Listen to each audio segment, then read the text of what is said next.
This is what a 22-year-old student looks like, according to Christopher Nolan. Because when you think of a quantum physics student, you naturally think of a gaunt, chain-smoking 46-year-old Irishman. But let's not get ahead of ourselves.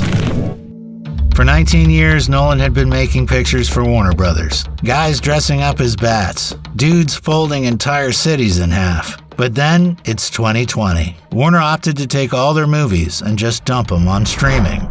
Now Nolan, he doesn't like this one bit. It's kind of a mess. Strange decision. Some of the top filmmakers in the world, some of the biggest stars kind of waking up to find out, they thought they were making these big movies for the big screen, and now those movies are, $2 billion worth of movies are going to be used as a loss leader for a fledgling streaming service. It's a huge bait and switch. Now he's a free agent, and every studio in Hollywood is tripping over each other to throw money at him. It's not about money. It's about sending a message. Universal finally wins, and they win by capitulating to all of Nolan's demands. Total creative control, a fat cut of the box office in a 3-week window after his release, where Universal agreed not to put out a single other movie. There's just one little problem with the film he wants to make next. It's a 3-hour R-rated drama about elderly men in small rooms arguing about security clearances. My security clearance Is security clearance. Security clearance. Security clearance. They're already security cleared. But why? Why does Nolan, the man who shot flying, fist-fighting, guns a-blazing, reverse dream-traveling superheroes, suddenly want to make a movie about splitting the atom? Wow. That's difficult to answer. I've been interested in Oppenheimer for some time. When I was 12 or 13, I think myself and all my friends were absolutely convinced that we were going to experience a nuclear war at some point in our life. But this idea of the moment where Oppenheimer and his team couldn't entirely rule out the idea that when they let off that first device, they'd start a chain reaction that would destroy the world. That just seemed like the most incredible moment in time to take the audience to and be in that room with them. I put it in Tenet as a reference to that in that film. As a wrap gift on Tenet, Rob Pattinson, who's in that film, gave me a book of Oppenheimer's speeches from the 1950s where you see him wrestling with how the world should manage this change that they brought about. I think when you play a meaningful part in bringing about the death of over 100,000 people and the injury of a comparable number, you naturally don't think of that with ease. Like it or not, we are all living in the world that J. Robert Oppenheimer created. Since 1945, we have been living under that bomb. And if you look at Nolan movies, he can't get enough of certain type of men. Tormented geniuses who build things they completely lose control of. The magicians in The Prestige. Cobb's dream architecture in Inception. Very impressive. Even in the Batman movies, the most dangerous weapons in Gotham were built by Bruce Wayne. So naturally, he was captivated by the single most important story of the 20th century. I think that with Oppenheimer, the translation of a relatively academic source material, a piece of history, to something more immersive or more visceral is what made it special for me. You don't have to take a script writing course to know that most of your scripts are written in the third person. Something like, a man walks toward the house, a man enters the house. But Nolan decides to write his nuclear bomb script in first person. So instead of going Oppenheimer across to the window, it says, I this, I that. And it gave you, as a reader, that visceral, that subjective Oppenheimer experience. I was indicating to everybody involved in the production that we're going to be in Oppenheimer's head. Oppenheimer is the rare script written like this. Nolan figured if the movie is told from one man's point of view, the audience sees what he sees. So Nolan needs an actor whose eyes are the movie. And when we talk about eyes, there's only one guy in the business whose eyes look like they've already seen the bomb. I'm looking at the cover of American Prometheus with Oppenheimer with this intense blue-eyed stare. And I thought, well, I know who could do that. He called me out of the blue, as he always does, or rather Emma called me because Chris doesn't have a phone. He brought this over to me in Dublin. He came from America. It's always printed on red paper with black ink, unhelpfully, I guess to prevent against photocopying, but I don't know who photocopies in 2024. I always know they're going to be phenomenal, but this one was another level. And then the ending, I was just kind of dumbstruck. Almost 10 years ago, there was a show called Manhattan on WGN America. And WGN America, if you're not familiar, is that channel you end up on at 3 a.m. to get your fill of regional farm reports. Farming is in his blood. I like watching plants grow. Well, those farm reports people, They wanted Cillian Murphy for Oppenheimer too, but gladly for Nolan, it didn't work out. There are forces beyond our control. And Bob's your uncle, Murphy, he really commits. The real Oppenheimer was 5'10" and weighed about 115 pounds. So Murphy drops a whole lot of weight. How many pounds did you lose? Oh, I'm not entirely sure. I stopped kind of weighing myself, after a while. When it wasn't registering on the scale? Emily Blunt even joked he was surviving on a single almond a day. No, this is apocryphal. I mean, I had a bit more than that. I was kind of reducing calories and all that stuff. So it helped you kind of get there. Yeah, he was insecure about his, physicality. But you had this brilliant, this hugely strong mind and this really frail body. So it was kind of useful. But I had more than one almond a day, for sure. I wouldn't recommend anyone exists an almond a day. Then there's Emily Blunt. I didn't know the process, right? So I didn't know if you were meeting sort of countless other people. So we talked for an hour or so, and then he's just very casual, and he goes, so, it's a part of his wife, and, would you like to take a look? And you're like, is this an offer? It's like...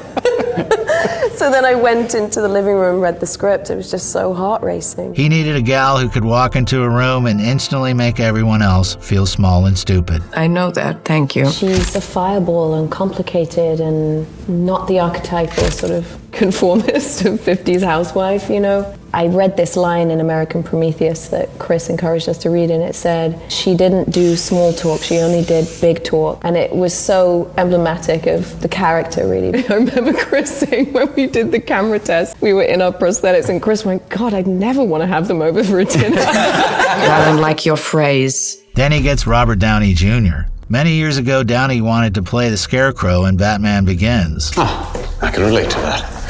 Really? Yes. He sits down with Nolan, who couldn't be less interested. He'd already given the part to Cillian Murphy. Having seen Cillian's test, they were very, very happy to put him in there. It's why I do what I do. 2 decades later, Downey is Iron Man. Nolan calls him up. I went over to his house, I read it, I was mind blown, and then Chris said, will you do it? He wants him to be a bald, petty, miserable old man. Me and Adam dropped character till I'd done a DVD commentary. The direction, in Downey's own words, was, sometimes you're Mozart. This time it's Salieri. It was a very kind of bittersweet Salieri vibe to it that I just loved. They don't want me in the cabinet room. Oh, that's fine. Now, I don't know if it was the role of a lifetime, or if he just really had a 20-year grudge against Cillian Murphy. But they handed him his first Oscar win after losing twice before. Thanks, bro. Now Nolan wants Matt Damon, but to snag him, he had to use a loophole. You see, Damon was in couples therapy. He sits down with his wife in front of a licensed professional and says, I'm done with the movies. I'm taking a long break to focus entirely on us. Unless Christopher Nolan calls. And this is without knowing whether or not he was working on anything, because he never tells you. But why? Why? How about because this is the most important fucking thing that ever happened in the history of the world? This is a true story. The one caveat to my taking time off was if Chris Nolan called. Right on cue, Nolan calls. He showed up in New York on a Friday night with the script. We're having dinner, and I can't read it till tomorrow morning. So he left the script with me overnight, which is very rare. But he said before he left, how fast do you read? And I said, I read at the exact pace that the movie's going to go. He said, what time will you start reading? And I thought about it. I said, Chris, I'm going to start reading at exactly 9 a.m. And he said, I'll be here at noon. And at 12 o'clock, he showed up. He said, what'd you think? And I just kind of blurted out, I have no notes, which was, to me, the greatest thing you could say to another writer. You just go like, well, look, man, I have nothing to say. This is amazing. But when Emily met with him like a week later, she was effusive in her praise and very articulate. And he was like, oh, it's better than I got from Matt. He had no notes. No notes, yeah. Chris was like, it was a little better than Damon's reaction to it. He wants him to play General Leslie Groves. I felt that, Matt is the guy who can do that, who can project the truth of that, of what he was a hard ass. He was a very manipulative person, also very smart. But I think that Matt finds a way to not alienate the audience from that, to kind of draw them into that. Nolan loves using Damon's face to trick people. He did it in Interstellar. He spends an hour and a half building this astronaut up as the finest, bravest man in human history. Remarkable, Dr. Matt. You finally see him, and it's Matt Damon. You relax, you completely trust him, and then he tries to murder everybody. In this one, he does the exact opposite. Damon plays a screaming jerk for 3 hours. What the hell were you doing in Chicago? But you never quite hate him, because he looks like Matt Damon. Well, be a smartass. And right at the very end, he proves you right. Turns out to be a decent guy. I hope I didn't lead anyone to believe otherwise for an instant. And the rest of the cast, it's just ridiculous. Gary Oldman comes in for exactly one scene to play Harry Truman. You helped save a lot of American lives. Rami Malek is there for 2 minutes. Add in a dash of Casey Affleck, Florence Pugh, Dane DeHaan, Josh Hartnett, Kenneth Branagh, and James Remar. And half of them have less screen time than it took me to say their names. What more do you want? Mermaids. So the cast is all set. They're ready to sit in these tiny, sweltering rooms for 14 hours a day. We shot in this shitty little tiny room. There's like, I don't know how many guys in there, maybe 15. Yeah, it's super tight. As you can see, our cameras here. I mean, everybody is crammed in here. And this massive IMAX camera. And it was like, we weren't able to take the walls out or anything like that. But Nolan, he decides that's not complicated enough. He needs to invent a new kind of film, because Oppenheimer is really 2 movies braided together. In the case of this film, I knew I needed 2 story strands, and I needed to distinguish them visually. I really want people to feel the difference between when they're watching the color sequences, they're in his head. They're seeing just what he saw and experiencing the world the way he saw it. Black and white, we're more in Robert Downey Jr.'s character, Louis Strauss. We're more in his point of view. We're looking at Oppenheimer from across the room rather than right over his shoulder. And black and white and color is a nice sort of subliminal way of doing that. How are we going to do it? Because 65mm black and white was a format that didn't exist. They invented IMAX black and white for certain sequences. This movie. One of our first phone calls was to Kodak. We asked, can you make it? They said, maybe. They really stepped up to the challenge and they said, let us try to do it. It's not just with Kodak, but black and white film was made, but then we had to process it and make sure that it would splice properly. Hundreds of hours of work between our team at IMAX and Photocam and Chris's technicians. Each stock has its own color. We're shooting black and white right now, so we're using this black and white checkered tape. I had never shot with an IMAX camera. So they start rolling, and I immediately am just like, is everything okay back there? Because that camera sounds broken. I look over and I make direct eye contact with Chris, and he's just like, just go. Welcome to Los Alamos. In 1943, the United States Army built the most secret town in human history. The best scientists walked these streets. The real Los Alamos was very expansive and big and epic, and the U.S. government spent about $2 billion in 4 years. But today, there's a Starbucks on the corner. You can go see where they invented the mechanism to vaporize cities, and then get a Frappuccino. It's paradoxical, and yet it works. So they obviously can't shoot here, and Nolan decides to build a town as a giant set out in the New Mexico desert. For success. There's just one little problem. He doesn't have the money for it. Now, usually this is not an issue for Christopher Nolan, but it turns out building an entire town from the ground up is a little bit too much, even for him. We had many times we thought, how are we going to do this? The first week in the office, I was like, Chris, Los Alamos is massive. All his money is tied up in the filming schedule. Originally, they planned a long 85-day shoot for this picture. From what I understand, every single day you're out there, it cost around $1 million. So Nolan looks at the budget and makes a proposal. He says, let's just cut a month off the schedule and use this money for what the audience could actually see, which is a fancy way to tell everybody to hurry up. Yeah, I had, I think, less than 8 weeks to get this entire thing ready. This is where we were going to start. Production designer Ruth DeYoung found a desert plateau called Ghost Ranch and rebuilt the entire town from scratch. Build him a town. There was no interest on Chris's part to use any CGI or post work, no set extensions, so everything needed to be built 360 in camera. All of it. Main Street was more, it serviced from the bar and the school and the hospital and the laundry and the trading post, and there was a theater, there was a church. It was 25 total 360 sets, one of them being a massive building with a bridge coming out of the main lecture hall. And even a 100-foot steel structure, exactly to spec, the same height as the one the real bomb hung from. They shot on it for only 6 days. Climbing the tower was fantastic, because I remember that day in the story, there's meant to be a storm, you know, and then a storm arrives. That's typical Chris. He wills it into reality. This brings us to the explosion itself. The entire marketing campaign was built on it. 0! By the time the movies hit the theaters, folks were buying tickets just to sit in a dark room and watch a bomb go off. So you're sitting there, the movie builds it all up, and then Is that it?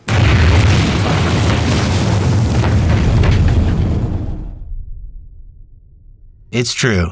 They didn't use computer graphics. What Nolan's team did was take a large tank of gasoline out to the desert and lit it on fire. On top, we have about 60 gallons of gasoline with some high explosive. That's the problem. It looks exactly like what it is, a big tank of gasoline lit on fire. It doesn't look like the world-ending mushroom cloud that every human being has had pictured in their head since 1945.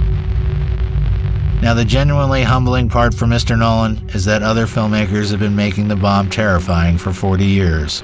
You go back to 1983. There was a movie called The Day After. Mahoney was in it. They dropped a nuclear weapon right on top of Mahoney in Kansas. 100 million Americans watched it. 700 people packed Riverside Church tonight to watch The Day After. Many said they came here because they were afraid to watch it alone. And it totally spooked Ronald Reagan. He wrote in his diary that the picture left him feeling greatly depressed. Now, I don't know what usually cheers up a president of the United States, but apparently the vaporization in Mahoney didn't. Then the next year, the British made a picture called Threads, just the most harrowing thing you've ever seen in your life. Then in 1991, James Cameron gave Sarah Connor her nuclear nightmare, a scene actual nuclear weapons technicians called one of the most accurate ever put on film.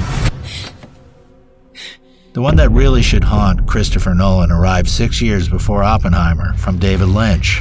In Part 8 of Twin Peaks, Lynch points his camera at the exact same Trinity test. It is the most horrifying version of the bomb anyone has ever filmed, and it is 100% computer generated. Ouch. But the decision to not use CGI had also achieved a great outcome. This is a movie about quantum physics, which creates a bit of a problem. Because I don't know if you're a science buff, but atoms are very small. You can't just point a gigantic IMAX camera at an empty table and yell, "Action!" No. So the Nolan gang just build the universe by hand on a tabletop. They're swirling paint and silver glitter in a fish tank. They're smashing glass. They're throwing sparks around, playing with fire. Then they slow the tape down, and suddenly a few inches of messy desk garbage looks like the birth of the cosmos.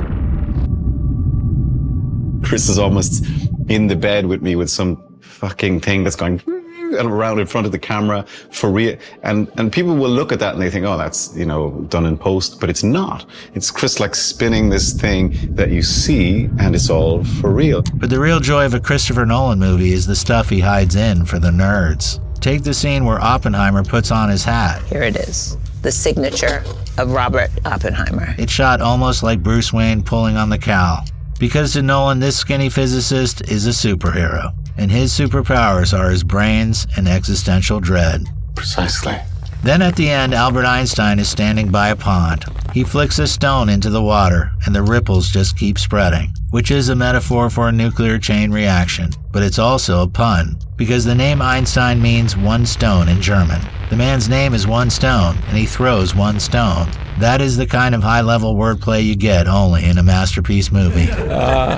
Yeah. But the next one is more elegant. If you look at the curtains in Oppenheimer's kitchen, they have a pattern of ginkgo leaves. The ginkgo tree was the only tree to survive the bombing at Hiroshima, and the leaves are shaped like little tiny mushroom clouds.